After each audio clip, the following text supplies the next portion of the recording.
Good morning, office staff. Sorry about the delay in getting the videos out. We had some internet problems yesterday here at the office, so hopefully those are pretty well resolved as of today. But this week's training is going to be over wood destroying insects. We're right in the heart of termite season right now. And so making sure that we understand, termites, carpenter ants, carpenter bees is pretty important just because we are going to get phone calls for these particular insects. And we need to know what we can do for these. So starting off with the carpenter bee, so the carpenter bee, by identification definition, is a large, heavy-bodied insect, roughly about 3/4 to 1 inch long. It's going to have yellowish to orangish hair on the thorax there, and a large blue or black metallic body. Now, these particular bees, uh, they are going to be easily distinguished from honeybees, Africanized honeybees, European honeybees, um, because of their giant, shiny abdomens, right?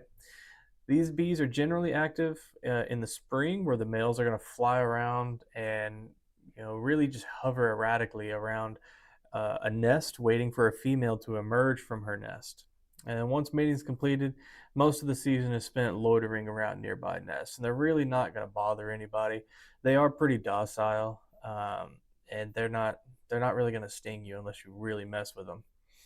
So carpenter bees will infest seasoned wood, particularly soft woods like cedar wood, redwood, pine, and firs.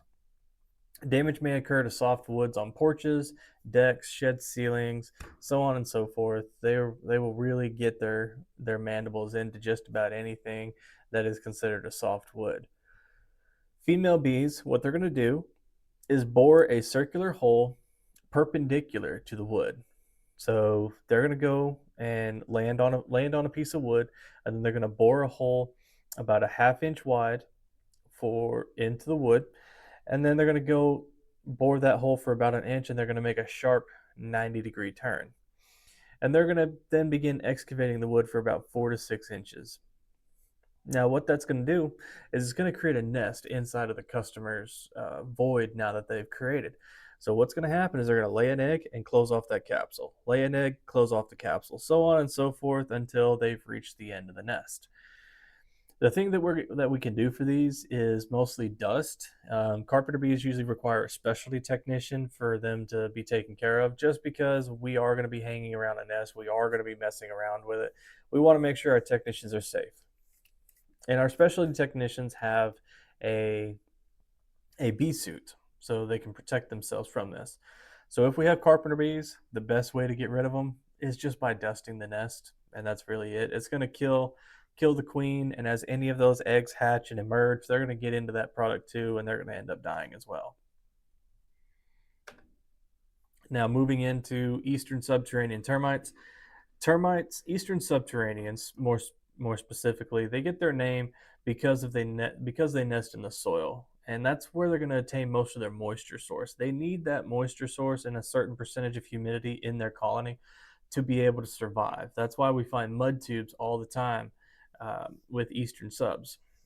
Now, to reach wood separated from the soil, they are going to build what's called shelter tubes or mud tubes, and this is highly dependent on um, the soil type, right? It's really difficult for them to make mud tubes out of clay soil, so they're going to be more prevalent in sandy soils, right?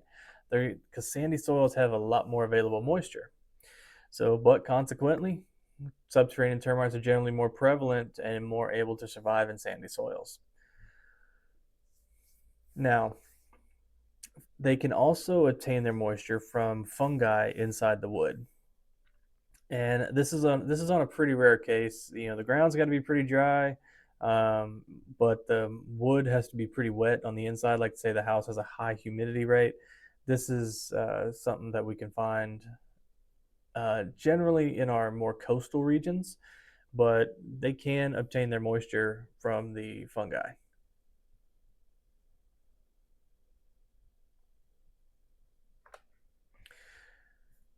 Now, Termites lived in highly organized societies called colonies, with the individuals differentiated in three forms called castes. They have the workers, soldiers, and reproductives. And each caste is specialized for certain jobs or functions. Now, one thing to note is that termites are going to develop by gradual metamorphosis, meaning that when they hatch out of their eggs, they are going to look similar to the adults, and they're just going to get a little bit bigger each time they molt. Now, worker termites are by far the most numerous members of the colony. They are creamy white, wingless, eyeless, and soft-bodied with chewing mouthparts. The workers maintain the shelter tubes and close any breaks in the surface of the wood that they're infesting, and termites must have this closed system to maintain a certain level of humidity. These shelter tubes or mud tubes also serve as a protective barrier against the termite's natural born enemy, which is the fire ant. Now, any ant can really attack them, but the fire ant more specific. Workers are sometimes mistaken for white ants. Okay, you'll get calls from customers saying, "Hey, I've got white ants on the outside of my house. Can you come treat them?" Well, the thing is the customers get curious about those shelter tubes as well, and they'll break them open and they'll see what they think are white ants. Well, we really don't have white ants. We only have one species of ant that is considered translucent, and it's called the ghost ant, but we never ever deal with that. I think in the 8 years that I've done pest control, I don't think I've ever seen a ghost ant. I would like to. So, but large numbers of termites can be found in forest logs, wood lying in contact with the soil, or in the lumber within buildings. And here's a good example of what they're going to look like. They got that off-white kind of eggshell or creamy white color. They are wingless, they're eyeless, and they can't hear either. Now, the soldiers are what we use to identify termite species because they have the most distinguished features and the most varying features across the different species, okay? But only about 1 to 3% of the colony's population is the soldiers, which guard the colony against predators, primarily ants. Soldiers have greatly enlarged, dark reddish-brown heads and sword-like mandibles that operate with scissor-like action to attack their enemies. The soldiers will mature within a few months and may live for about 2 to 3 years, and they are sterile unless they do not participate in reproduction.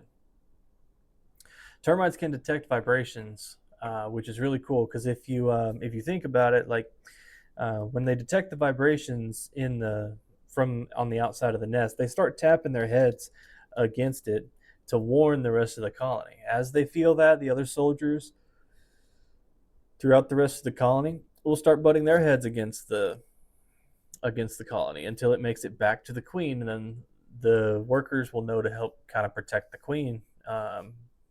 But think about it like this. Think about the system of communication that they have, kind of like your nervous system, right? If you take your hand and you stick it on a hot stove, right, that signal has to go from your fingertips all the way back to your brain, and it goes all the way back to your fingertips, letting you know to move your hand away. So it's really neat on how they do that.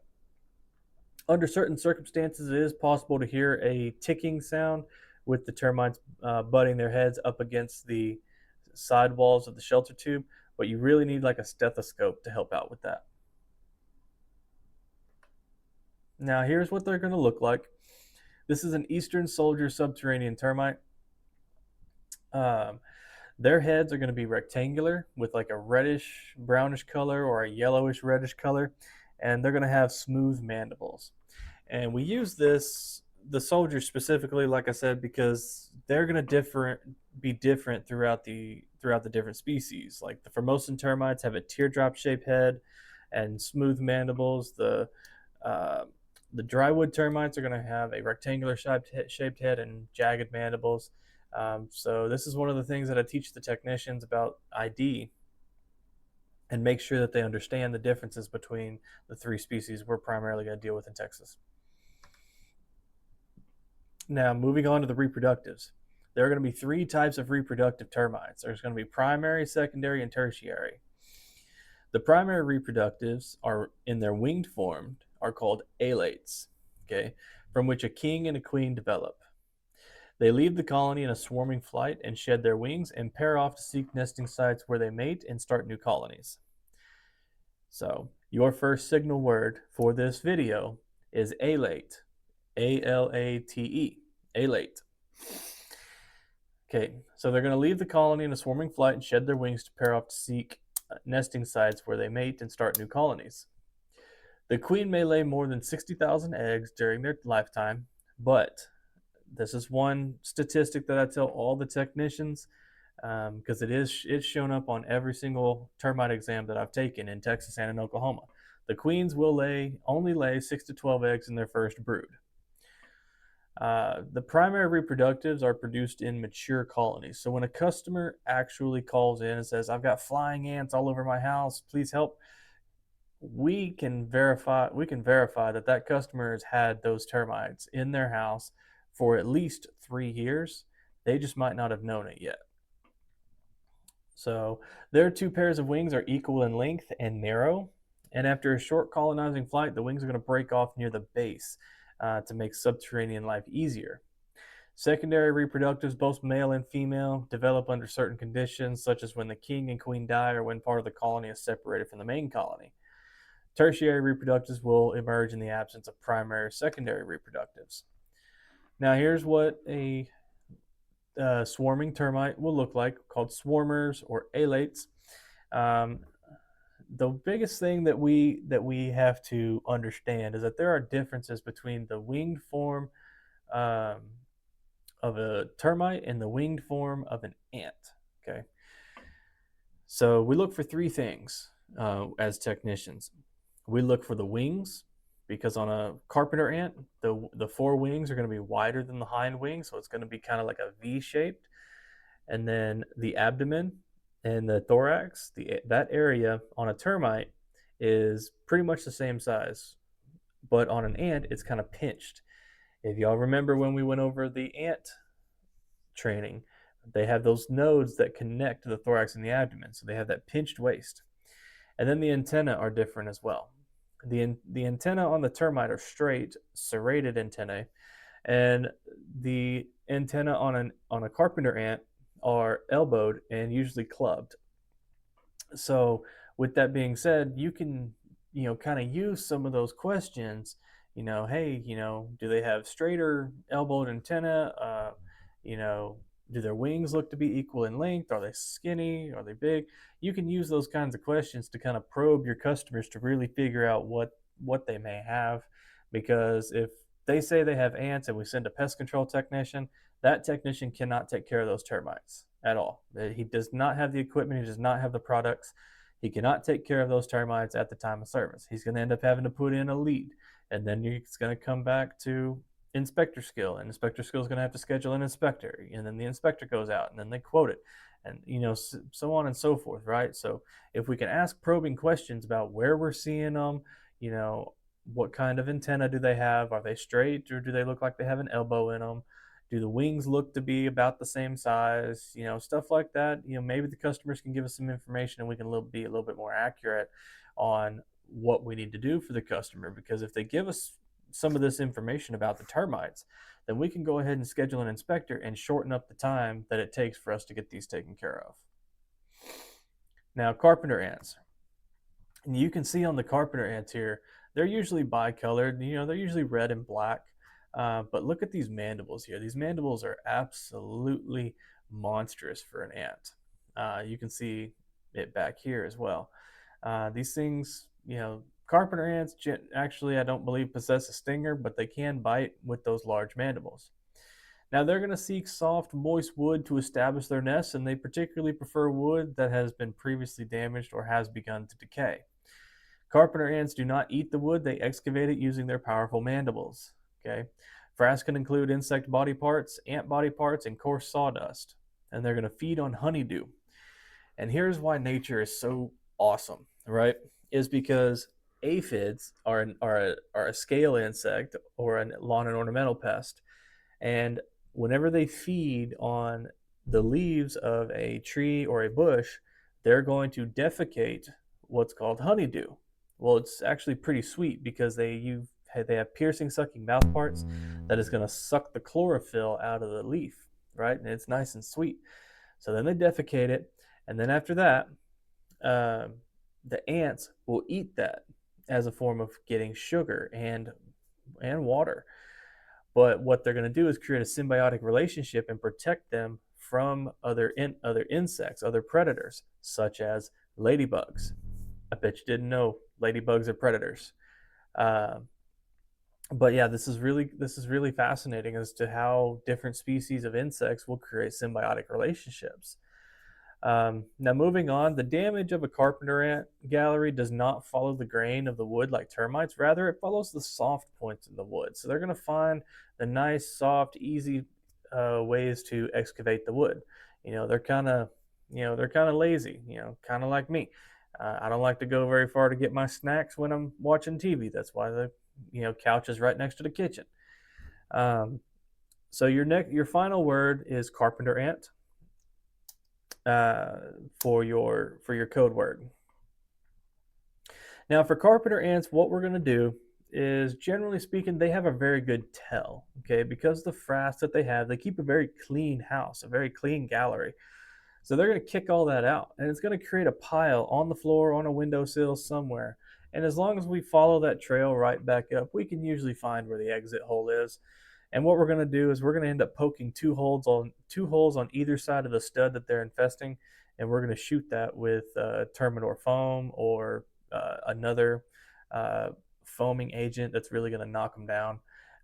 And then we're going to do a spray treatment around the outside with Taurus SC or Terminor SC, depending on which branch you're in. And it's only going to be a 1 foot up, 1 foot out treatment all the way around the house because that's what the label says that we are allowed to do. And then we're also going to place ant baits around the outside of the house too, because they will go out and forage for food. So one, we're going to attack where the nest is. We're going to place a barrier to where they have to cross to go get food, and then we're going to place food outside of that barrier for them. So we got 3 different products that are going to start trying to take care of these ants. We can also use gel baits on the inside of the house. We do have some gel baits that are rated for carpenter ants, but it doesn't have the best knockdown power in my opinion. Just because they got to come into the house to get the food. And they don't always have access to the interior of the house, but they do have access to the outside because they came in from outside, right? Okay.